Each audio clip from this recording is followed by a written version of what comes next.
মহাযুদ্ধের পার্ট 2-তে আজকে সকলকে স্বাগত। তো আগের ভিডিওতে তোমরা সকলেই দেখেছো এনার্জি কুলফি খেয়ে সকলে কিন্তু এনার্জাইজড হয়ে গিয়ে একদম মহাযুদ্ধের জন্য বেরিয়ে পড়েছে।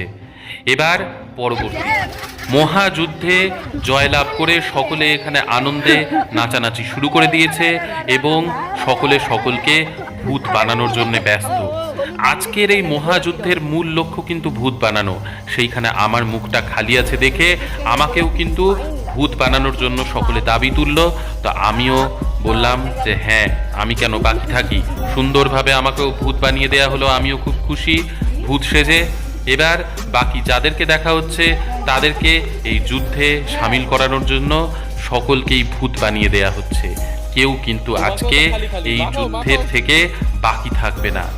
যেই একটু ভূতের সাজ থেকে বাকি থেকে গেছে তাকে পুরোপুরিভাবে ভূত বানানো চলছে।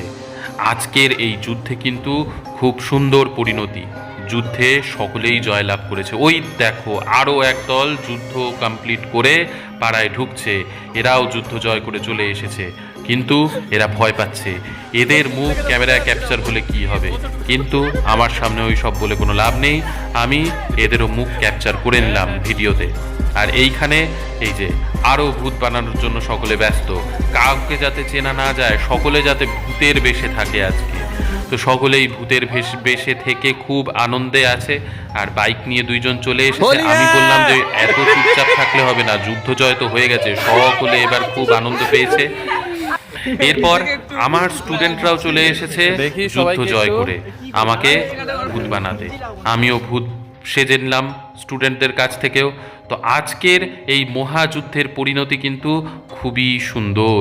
সকলেই যুদ্ধে জয়লাভ করে গিয়েছে এবং সকলেই ভূত সেজে গিয়েছে। তো আজকের এই ভূত সাজার ব্লগ কেমন লাগলো অবশ্যই জানিও। নেক্সট ব্লগে আবার সকলের সাথে দেখা হবে। সকলে সুস্থ থেকো, ভালো থেকো আর সঙ্গে থেকো। টাটা।